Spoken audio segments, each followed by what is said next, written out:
Having a whiny kid can be tough to the point that it may make you want to whine.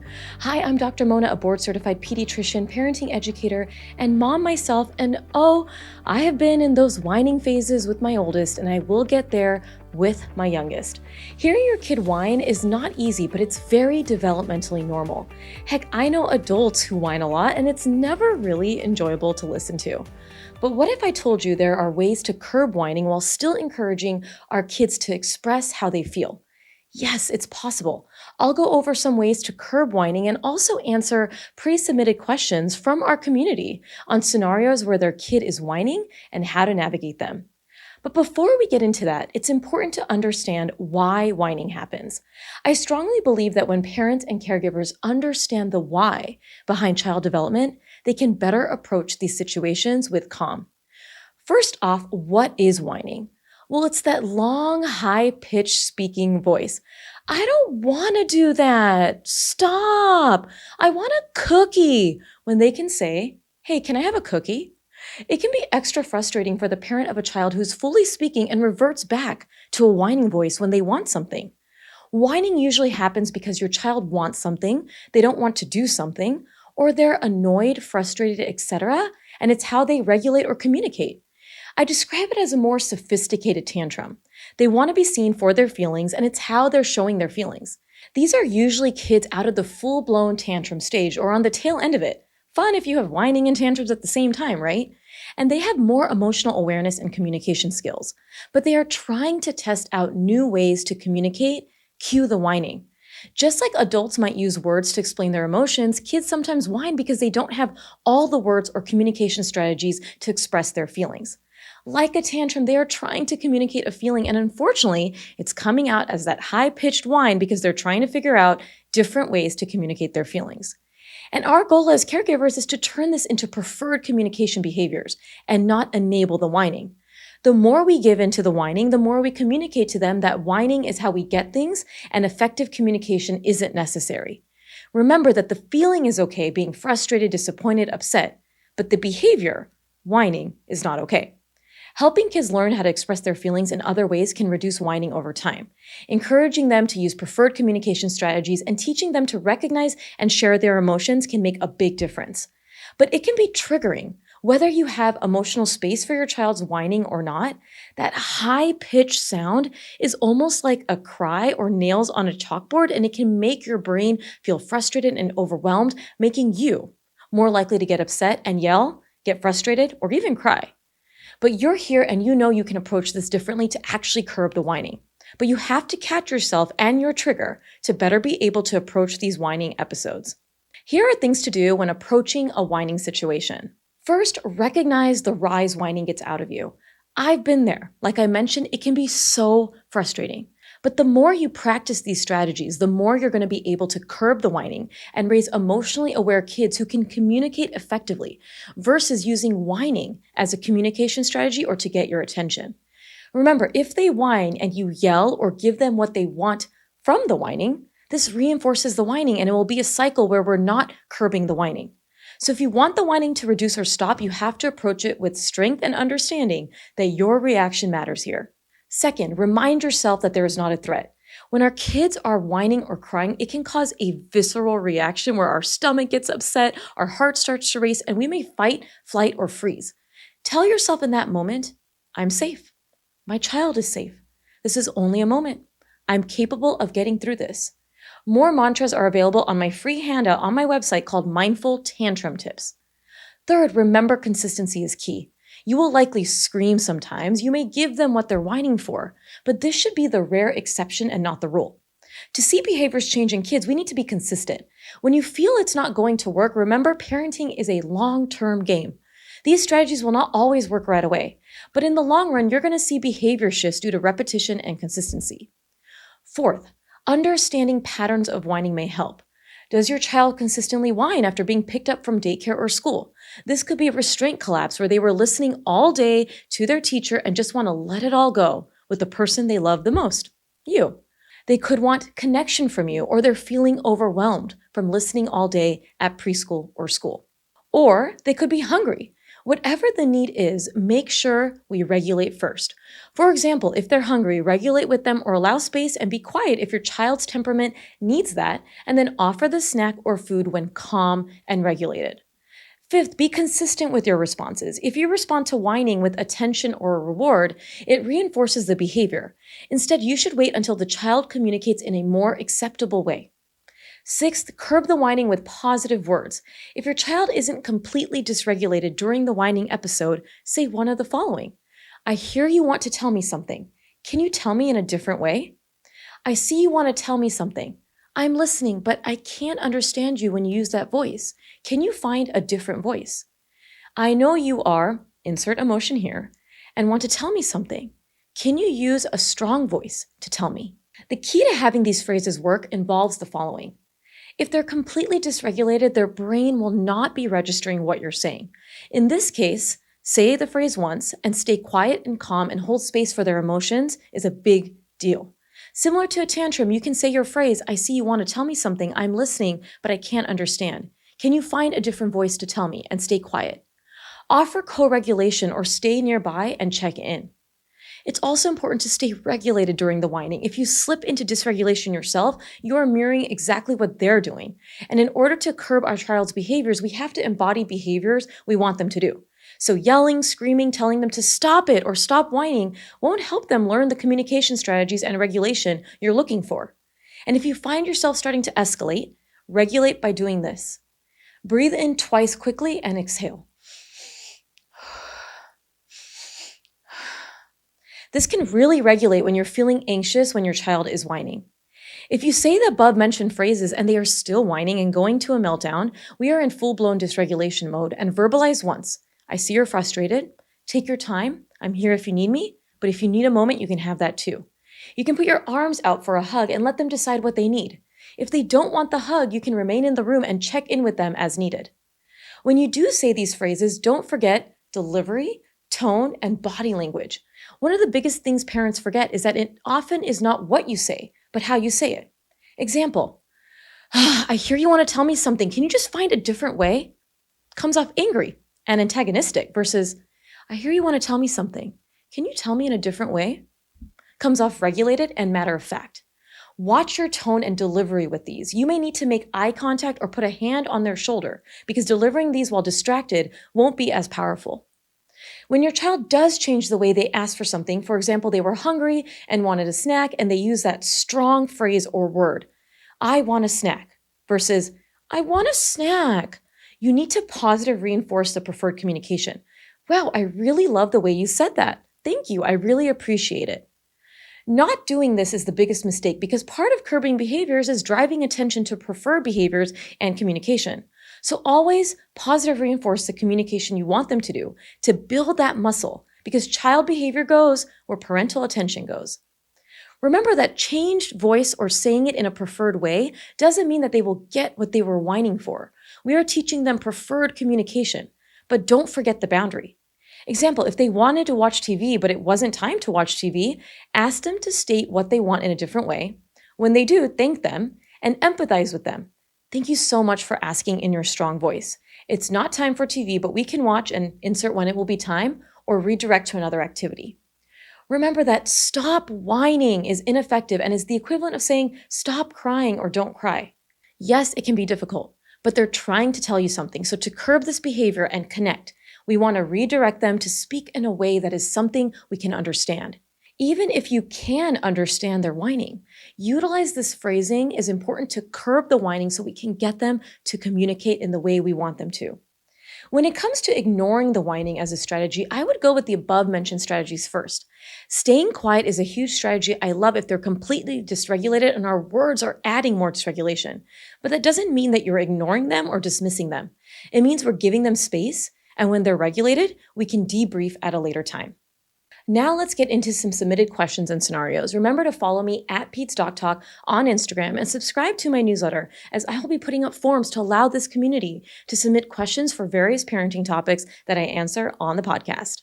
Casey wrote in about her 2.5-year-old. Our son has gone through a huge phase where he whines for what feels like everything. I've read some stuff online which has allowed me to understand that the whining may be a way of him asking for more attention or wanting to be seen. His sister is 5 months old, so I acknowledge that it's been a transition for him. I always get curious first and try to address any feelings he has, thinking that might get to the root and help the whining. This sometimes works temporarily. Maybe what I need to do is address the problem in that moment. Sometimes we say, please don't whine, just use your words to ask. Mommy and daddy want to help. But is that wrong? Is whining generally because the child needs more connection? I want to be clear here that whining is not always about needing more connection. And sometimes when you read that and see that, it can be overwhelming and filled with guilt that you're not doing enough. I spend so much time with them. I do one-on-one time with them. Do check in to see if the time that you're spending is distraction free. If you spend time but are always on your cell phone or distracted, then yes, they could be striving for actual meaningful connection. But sometimes they whine because that's how they are learning to communicate, and they're checking to see if it will get them your attention or just what they want. First off, don't say, please don't whine. Kids don't understand what whining is, and they don't get what not to do, so rather you should focus on what they should be doing. So provide immediate feedback. Gently remind your child what is expected of them when they start to whine. For example, I can't understand when you use that voice. Can you tell me what you need? Or some other scripts I've mentioned already. Next, reinforce the positive behavior when you see it. Praise your child when they use their words effectively. Positive reinforcement encourages them to keep using appropriate communication skills. Whenever they communicate in a non-whining voice, don't say, thanks for not whining, but say, thanks for asking me with your strong voice, or thank you for asking me nicely, or thanks for being patient, feeding the positive of what we want them to do. Also teach emotional regulation when you and them are calm. You are right, he probably went through a lot with a new sibling, so acknowledge that and teach him what his feelings are, just like in a tantrum. You are frustrated because you want the toy. You are frustrated because you can't spend time with mommy right now. I can't understand you when you speak like that. Can you find a different way? Or you're upset because I'm spending time with your sister. I love you both and I'm listening. What is it that you need? Can you ask me in a different way? Make him feel seen, but redirect to preferred communication and reinforce that. Anjali wrote in about her 5-year-old. When my son wants something, for example, to put his favorite song or show on, and we tell him to hold on or wait for the current song to be over, cue the whining. Basically, anytime he wants something and it's not met with an immediate yes. If I tell him to wait, it usually leads to more whining, so I tell him that he can either wait for the current song or show to be over, and then we'll play the one he wants, or we can just turn the music or TV off. Many kids are different in temperament or are less patient than their peers, so your approach will take into consideration your child's age and their temperament as well.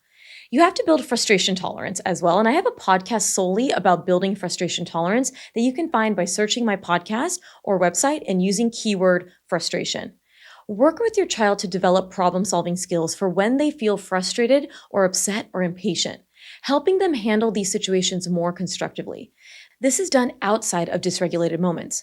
When you are waiting for something, what can you do while you're waiting? This is a muscle that needs to be strengthened.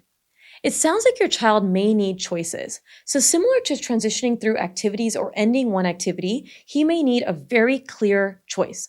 A lot of whining can stem from lack of control and he just doesn't want to wait. But as the parent, you are teaching him how waiting is important. So instead of using the word wait, you can say, I will switch it when it's time. Which song do you want to listen to when it's time? A or B?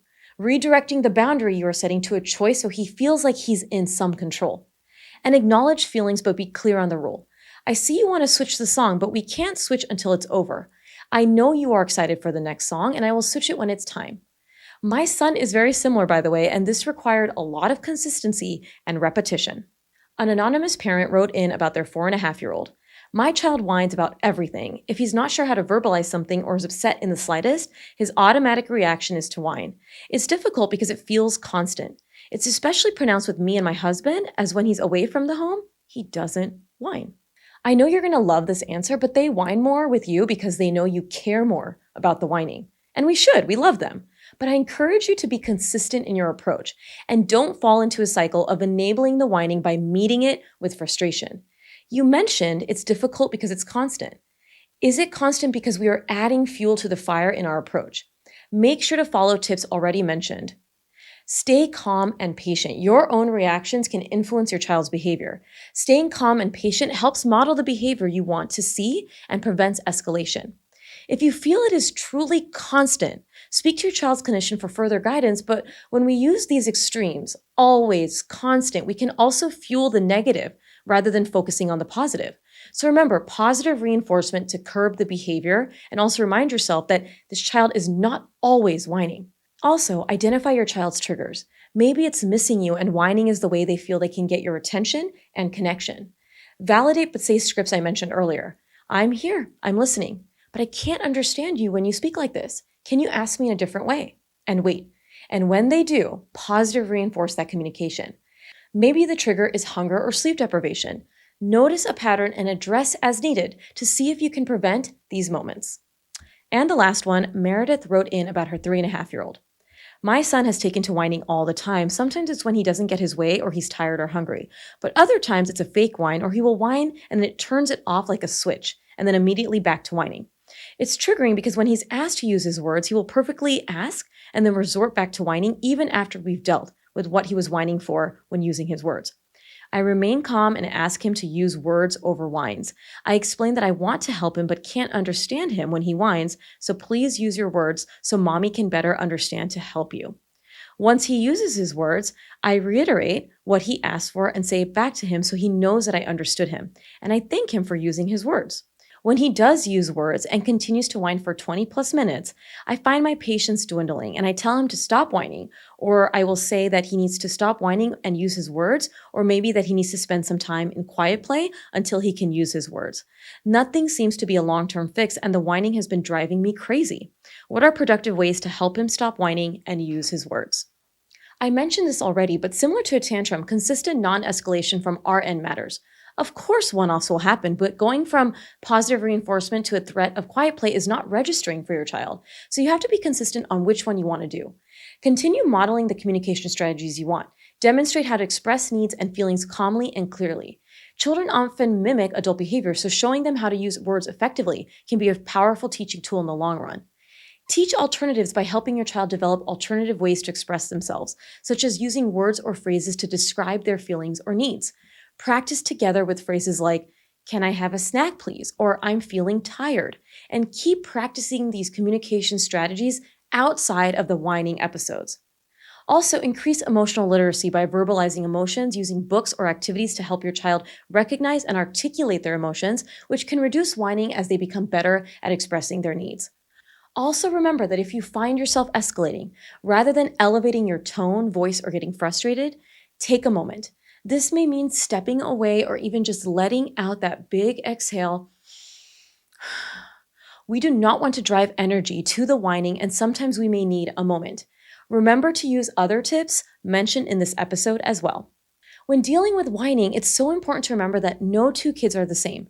And some kids by temperament may be more whiny, but that doesn't mean we enable the behavior or consider them a lost cause. Set clear expectations for your child, letting them know, "I'm listening, but I can't understand when you talk like that. Can you find another way to tell me?" And remember to positive reinforce whenever you hear preferred communication strategies, not only when they fix it after a whining situation, but in general, to feed their brain with what we want them to do. If they don't fix how they communicate, don't fill the space with so much talking, etc. Sometimes you need to be quiet and calmly remind them of the boundary again and how you expect communication in your household. If they continue to whine, remind them that you hear them but can't understand, and ask them to say it in a different way. This requires a lot of patience and repetition, but that's the reality of parenting.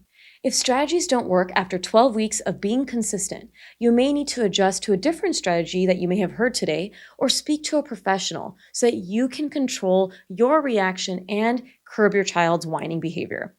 Remember, child behavior doesn't change overnight, and when we have that expectation, we can get disappointed, more frustrated, and this can actually perpetuate behavior such as whining because we may get more impatient and react more to it rather than respond. Responding is calm, compassionate, and teaches them preferred communication strategies and holds boundaries. But reacting, getting upset, frustrated, or yelling teaches them that this behavior got your attention and they'll continue to do it more. Thanks for tuning in. If you love this conversation, make sure to hit that thumbs up sign, share this episode on your social media channels, and subscribe to this channel to stay up to date on all future episodes and our weekly educational videos. Have questions or comments? Make sure to comment below, and I'll see you all next time. Stay well, stay loved, and keep on shining.